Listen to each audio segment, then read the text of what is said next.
नमस्कार दोस्तों, welcome to the tales of Mahabharat by the banyan tree stories. अब तक हमने जाना कि धृतराष्ट्र के बच्चों के जन्म के समय वातावरण में कैसे कैसे अजीबोगरीब बदलाव हुए। किंडर मुनि के श्राप के कारण पांडु अपनी पत्नी माद्री के साथ सहवास करते हुए मृत्यु को प्राप्त हुए और पांडु की मृत्यु के पश्चात उनके पुत्र और पत्नी कुंती का हस्तिनापुर में किस तरह से स्वागत किया।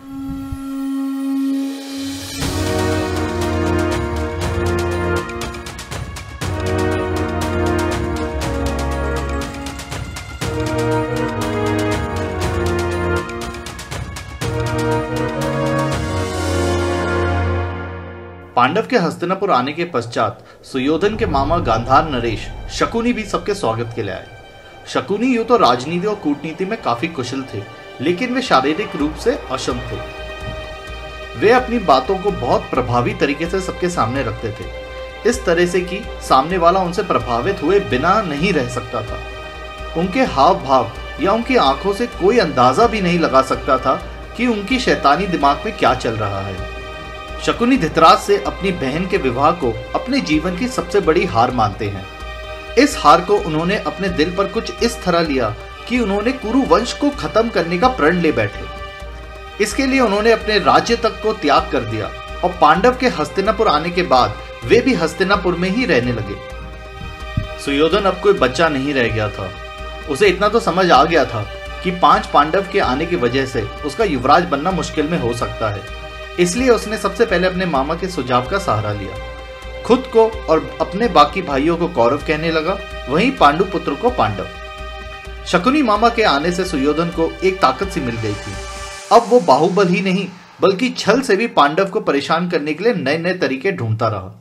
वहीं दूसरी तरफ अभी तक जंगल में बिताए जीवन के सामने पांडव के लिए राजभवन स्वर्ग से कम नहीं था। उन्हें मुश्किलों का सामना किया था, यही वजह थी कि वह नौकरों से बड़ी शालीनता से पेश आते थे, जबकि सुयोधन सबसे ऐसे बात करता था जैसे राजा उसके पिता धृतराष्ट्र नहीं, वो खुद ही हो। पांडव के आने के बाद उनके आचरण के कारण कौरवों को समाज, नौकर, यहाँ तक कि भीष्म पितामह तक से कम तवज्जो मिलने लगी, जिसकी वजह से उनके मन में ईर्ष्या का भाव और अधिक बढ़ने लगा। सुयोधन को जब भी मौका मिलता वो पांडव का मजाक बनाता, खास तौर में भीम के तो वो पीछे ही पड़ा रहता था। भीम बहुत ही चंचल मन का सीधा साधा बालक था, लेकिन उनके भीतर ताकत भी गजब की थी। सुयोधन अपने भाइयों से सबसे ताकतवर था, इसलिए वह कुश्ती में सबको हरा देता था। अपनी इसी जीत के अहंकार के कारण एक दिन उसने भीष्म को कुश्ती के लिए आमंत्रित किया। भीम भी कुश्ती के लिए तैयार हो गए। सही मायने में कहा जाए तो पहली बार कौरव और पांडव में युद्ध तभी हुआ था। भीम और सुयोधन लड़ने के लिए अखाड़े में आए। बाकी चारों तरफ पांडव और कौरव घेर कर खेल देख रहे थे। भीम ने सुयोधन को पहले पटका और उसके बाद जो ही सुयोधन उठने की कोशिश करता, भीम उसे फिर गिरा देते। सुयोधन पहली बार कुश्ती में किसी से हारा था। अपने अग्रज को हारते देख 10 और कौरव भीम पर एक साथ टूट पड़े, पर भीम तो आखिर भीम ही ठहरे। उन्होंने सबको परास्त कर दिया। उस दिन के बाद कोई भी कौरव पांडव से नहीं भिड़ता था। हालांकि ये अलग बात है कि उसको नीचा दिखाने का एक भी मौका वो नहीं छोड़ते थे। यह बात सबको समझ आ गई थी कि भीम सबसे ताकतवर, फुर्तीला और अपने भाइयों के प्रति बहुत निष्ठावान है। इसी डर की वजह से कौरव बाकी पांडव को भी परेशान नहीं करते थे। अब सुयोधन के लिए युधिष्ठिर से बड़ा कांटा भीम हो गया था। भीम पांडवों में सबसे चंचल था। वो सभी भाइयों में सबसे फुर्तीला और ताकतवर था, यहाँ तक कि बाकियों से 2 या 3 गुना ज्यादा खाता था। जाने अनजाने में सुयोधन को भी भीम से जलन बढ़ने लगी, यहाँ तक कि सपने में भी सुयोधन को भीम उस पर हंसते हुए दिखता था। यही कारण था सुयोधन अपने भाइयों से भीम को और ज्यादा छेड़ने के लिए कहता था। भीम भी कम नहीं थे। वो कौरवों को अपनी बातों में ऐसे उलझाते थे कि कौरव आपस में ही लड़ पड़ते। कभी ज्यादा परेशान करने पर किसी कौरव के बाल खींच देते, कभी कभी 10-10 कौरवों का मजाक में ही कुश्ती में हरा देते। कभी अगर कौरव पेड़ पर चढ़े होते थे, अपने बाहुबल से पेड़ को हिला देते थे, जिससे सारे कौरव किसी फल के भांति जमीन पर गिर पड़ते। भीम की ये चंचलता शकुनी मामा को एक अतिरिक्त कारण दे रहा था सुयोधन से पांडव के खिलाफ भड़काने में। शकुनी सुयोधन को सवालों के घेरे में डालकर उसे अक्सर भड़काते हुए कहते थे, युधिष्ठिर युवराज बनने का पहला हकदार है। अगर वो राजा बन गया तो तुम्हें एक दास की तरह जीवन व्यतीत करना पड़ेगा। क्या तुम इसके लिए तैयार हो? सुयोधन बचपन से राजा बनने का सपना देखता आ रहा था। उसे यह सवाल बिल्कुल कांटे की तरह चुभता था। इसके जवाब में वो अक्सर कहा करता था, मैं सिर्फ हस्तिनापुर का ही नहीं पूरी दुनिया का राजा बनूंगा और उसे अपने हिसाब से चलाऊंगा। शकुनी फिर उसे याद दिलाते हुए कहते हैं, इसके लिए तुम्हें ताकतवर बनना पड़ेगा। और याद रखो मेरे बच्चे, ताकतवर हम सिर्फ अपनी ताकत से नहीं, शत्रु की कमजोरी से भी बनते हैं। पांडव को कमजोर करने का एक ही रास्ता है कि तुम भीम को रास्ते से हटा दो। सुयोधन लगभग खींचते हुए कहते हैं, ये तो मुझे भी पता है, लेकिन उसे मैं हटाऊं कैसे मामाश्री? वो तो अकेले ही 10-10 कौरवों को पस्त कर देता है। शकुनी समझाते हुए कहते हैं, पुत्र, कूटनीति कहती है कि जो काम बल से ना हो उसे छल से कर लेना चाहिए। कार्य का होना महत्वपूर्ण है, तरीके चाहे कोई भी हो। सुयोधन कुछ समझ ना सका। उसने बस इतना कहा, आप सुझाव दो, मैं क्या करूं? मेरे मन में इच्छा तो कब से थी, लेकिन मुझे कोई सही रास्ता दिखाने वाला कोई ना था और ना ही कोई ऐसा था जिस पे मैं विश्वास कर सकूं। शकुनी अपनी छल भरी मुस्कान के साथ कहते हैं, मेरे बच्चे, अब तुम्हें चिंता करने की कोई जरूरत नहीं है, मैं हमेशा तुम्हारे साथ हूं। सुयोधन शकुनी को इतना कसके गले लगाता है कि पल भर को शकुनी भी डर जाते हैं। वह कहते हैं, राजा बनते ही मैं आपको महामंत्री बनाऊंगा मामाश्री। शकुनी सुयोधन को गले से हटाते हुए कहते हैं, सुयोधन, भीम को तुम्हें रास्ते से हटाना होगा, लेकिन महल में कुछ नहीं हो सकता। इसके लिए मैं तुम्हें कोई और रास्ता सुझाऊंगा। तुम चिंता मत करो, तुम चैन की नींद लो। एक सुबह सुयोधन भीष्म पितामह के पास जाता है और उनके सामने प्रस्ताव रखता है कि सभी राजकुमारों के साथ वो कुछ समय के लिए गंगा किनारे जाकर साथ समय व्यतीत करना चाहता है।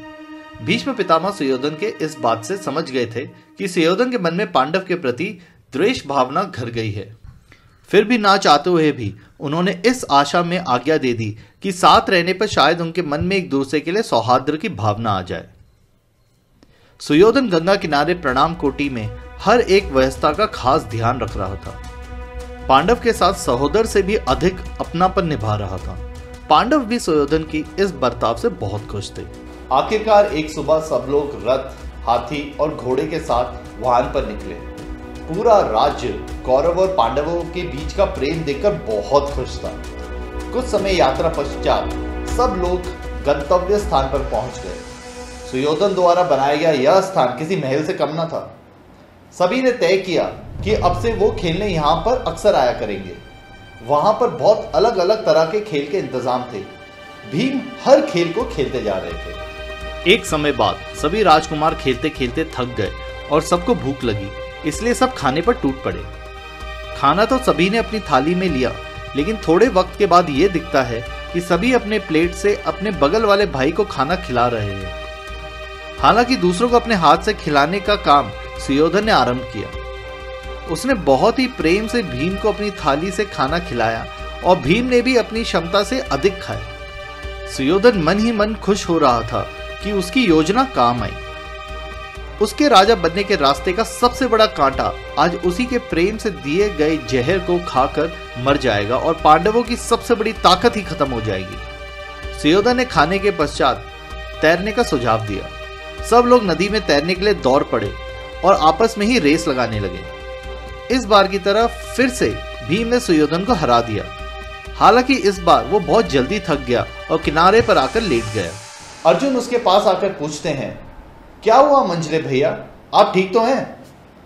भीम अपनी थकी हुई आवाज में कहते हैं, हाँ, बस वो गर्मी थोड़ी अधिक है, इसलिए मैं थक गया हूं। तुम लोग खेलो, मैं थोड़ी देर सोना चाहता हूं।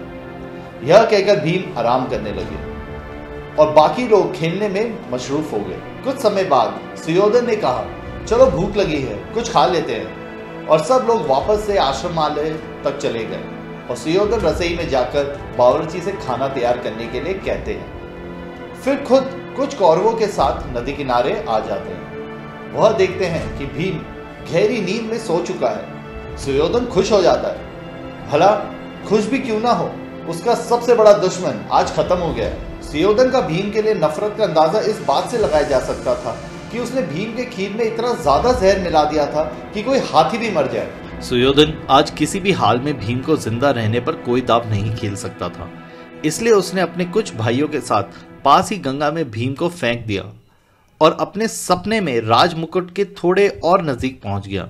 राज जब लौटने की बात हुई तब युधिष्ठिर को भीम का ध्यान आया।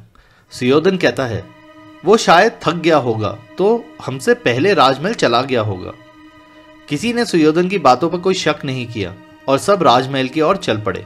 युधिष्ठिर जाते ही माता कुंती से भीम के बारे में पूछते हैं। कुंती बेचैन हो उठती हैं और कहती हैं, हमें जाकर तुरंत देखना चाहिए। चारों ओर पांडव भीम को ढूंढते हुए उसी जगह पर पहुंचे, लेकिन जो मिला इससे उनका दिल बैठ गया। भीम के भार से नदी के किनारे का बालू नीचे दब गया था और बालू देखने पर ऐसा प्रतीत हो रहा था कि किसी ने भीम को बेहोशी की हालत में घसीटते हुए नदी में धकेल दिया है। युधिष्ठिर ने फैसला किया कि अब वो अगले दिन फिर से आएंगे। देर रात होने के कारण उनकी मां भी परेशान हो गई होंगी। सब वापस आकर देखते हैं कि कुंती के कमरे में पहले से ही विदुर हैं। कुंती भीम को ना देखकर विलाप करने लगी। वो कहने लगी, ऐसी भी क्या नफरत कि सुयोधन ने मेरे बेटे को मार दिया। विदुर ने बड़ी विनम्रता पूर्वक कहा, ये सब आप जो कह रही हैं वो महज एक इल्जाम है और आपका अंदाजा है। क्या आपको सुयोधन की आंखों में सत्ता के लिए लालच नहीं दिखता है? उसका नाम सुयोधन नहीं दुर्योधन होना चाहिए। सहदेव पीछे से कहते हैं, इसमें क्या है, मंझले भैया के मिलते ही हम उन्हें दुर्योधन कहना शुरू कर देंगे। विदुर शांत भाव से कुंती की ओर देखते हैं और कहते हैं, राजपुरोहित से साफ देखा है कि आपके 5 पुत्र दीर्घायु हैं, इसलिए आप चिंता ना करें। वह सुयोधन के हाथे मारे भी नहीं मरेगा। रुककर वो सहदेव की ओर देखते हैं और कहते हैं, अगर मान लेते हैं कि सुयोधन ने भीम के साथ कुछ किया भी तो भी उसके ऊपर इल्जाम लगाने की कोई जरूरत नहीं है। वैसे तो मुझे पूरा यकीन है कि भीम को कुछ नहीं हुआ होगा, लेकिन ध्यान रहे, सुयोधन को भीम के लौटने तक दुर्योधन कोई नहीं बुलाएगा। विदुर ये कहते हुए वहां से निकल गए। दूसरी तरफ शकुनी और सुयोधन अपनी इस जीत का जश्न मना रहे थे। हम सब ये तो जानते हैं कि भीम तो आएगा, लेकिन सवाल ये है कि कैसे आएगा, कौन बचाएगा उसे, एक बेहोश बच्चे को कौन निकालेगा नदी से। ये जानने के लिए हमसे जुड़े रहें। हेलो दोस्तों, अगर आपको ये वीडियो पसंद आई है तो please like, share and subscribe और हमारी आगे की वीडियोस के लिए प्लीज देखते रहिए tales of Mahabharat by the banyan tree stories.